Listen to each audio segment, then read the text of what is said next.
नमस्कार दोस्तों, कैसे हैं आप लोग? आशा करता हूँ कि आप बहुत अच्छे होंगे और अपने परिवार का इस ग्लोबल पैंडेमिक में बहुत अच्छे से ध्यान रख रहे होंगे।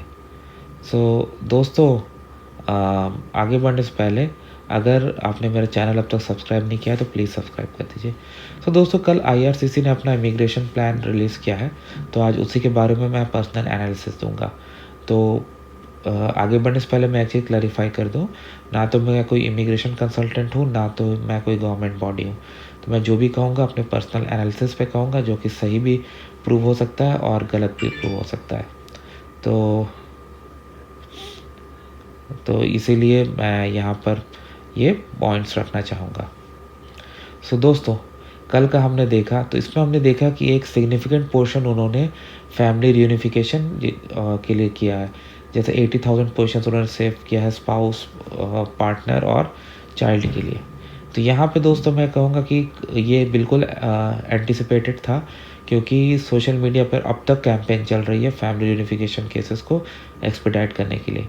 पैंडेमिक की वजह से प्रोसेसिंग अफेक्ट हुई थी, जिसकी वजह से काफ़ी सारी फैमिलीज़ बहुत लंबे टाइम से सेपरेटेड हैं। तो वो उनमें काफ़ी ज़्यादा गुस्सा और फ्रस्ट्रेशन है, और जो कि बिल्कुल मतलब दैट मेक सेंस। होगा ही, कोई भी अपने फैमिली से कितना टाइम तक दूर रहेगा। तो ऐसे में काफ़ी ज़्यादा मूवमेंट और अप्रोच थी सोशल मीडिया पर। तो गवर्नमेंट का इंक्लिनेशन उसकी तरफ जाना ये बिल्कुल ही एक्सपेक्टेड था, जो कि हम अभी देख रहे हैं। आगे डिस्कस करते हैं एक और, जैसे कि टीआर टू पीआर पाथ फिर लास्ट ईयर रिलीज़ हुई थी, तो हम उसमें भी एंटिसिपेट कर रहे थे कि बहुत सारे माने केसेस को कंप्लीशन मिलेगा, जो कि अब दिख रहा है उनके प्लान्स में। तो वो भी ठीक है। जो नेगेटिव मुझे दिख रहा है वो मुझे दिख रहा है एक्सप्रेस एंट्री कैंडिडेट्स के लिए। तो जैसे कि एक्सप्रेस एंट्री की स्पॉट्स उन्होंने रिड्यूस कर दी हैं, ताकि बाकी प्रोसेसिंग को टाइम मिले। पीएनपी चलता रहेगा। पीएनपी मतलब जैसा कि हम सब जानते हैं कि प्रोविंसेस के पास अपनी ऑटोनॉमी होती है, तो वो ठीक है, पीएनपी में हम नहीं जाएंगे। जो एक्सप्रेस एंट्री में रिड्यूस की गई है, इनका काफ़ी ज़्यादा इम्पैक्ट पड़ेगा, क्योंकि इससे ना सिर्फ फेडरल स्किल वर्कर जो कि सीईसी हैं उनको भी इम्पैक्ट करेगा। तो यहाँ पे कुछ ऐसा लॉस होगा जो कि मतलब रिवर्सिबल नहीं होगा मेरे ओपिनियन में, क्योंकि इस समय बहुत सारे ऐसे कैंडिडेट्स होंगे कनाडा में जो कि पूल में होंगे, और वो सीईसी के लिए एलिजिबल होंगे, और उनका वर्क परमिट अगले कुछ समय में एक्सपायर करने वाला है।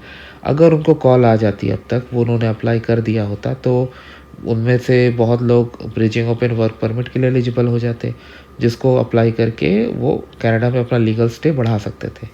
लेकिन अब प्रॉब्लम क्या होगी, उनका वर्क परमिट एक्सपायर करेगा, और अगर एम्प्लॉयर स्पेसिफिक है या जो भी, मैंने अगर उनका वर्क परमिट एक्सटेंड नहीं हुआ, तो ऐसे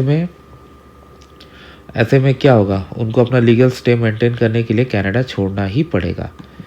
तो ये एक लॉस है, क्योंकि अगर उनको कनाडा में ही रहने दिया जाता एक्सप्रेस एंट्री के थ्रू, तो वो काफ़ी ज़्यादा कंट्रीब्यूट कर पाते, क्योंकि ये वैसे लोग हैं जो कि जिनके पास कैनेडियन वर्क एक्सपीरियंस, नॉलेज सब कुछ है, तो उनके लिए यहाँ पर असेंबल होना और कंट्रीब्यूट करना आसान होता। अब यहाँ पर लॉस इस तरह से भी होगा कि कुछ बहुत ही हाई स्कोरिंग कैंडिडेट जो इस समय पूल में शायद टॉप पे होंगे, बट ड्रॉ नहीं चल रही है तो उनको कॉल नहीं आ रही है।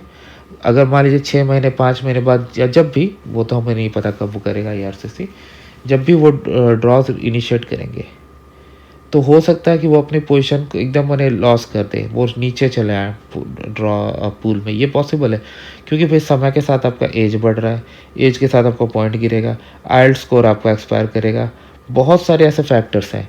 हो सकता है कि किसी ने 1 साल पहले आइल्ट्स दिया, उसमें उसने 8 ला दिया हो, अभी एक्सपायर करने के बाद उसमें 7 आ जाए, क्योंकि ये सब चीज़ों की कोई गारंटी नहीं है ना कि आपने पिछली बार 8 लाया था तो फिर भी आप 8 ही लेके आओगे।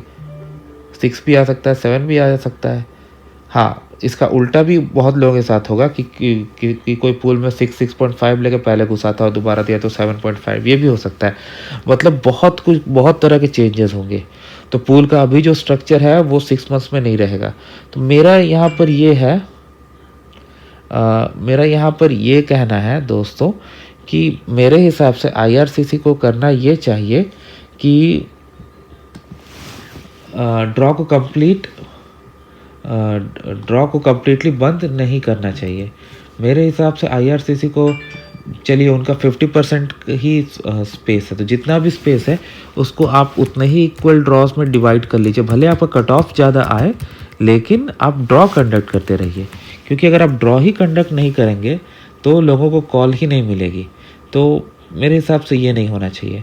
मेरे हिसाब से IRCC को ड्रॉ भर कंडक्ट करते रहना चाहिए, भले कम इन्विटेशंस जाए क्योंकि आपके पास स्पेस नहीं है, लेकिन मेरे हिसाब से ये होना चाहिए। तो अभी के लिए दोस्तों इतना ही, और मतलब चैनल को प्लीज़ सब्सक्राइब कर लीजिए। धन्यवाद।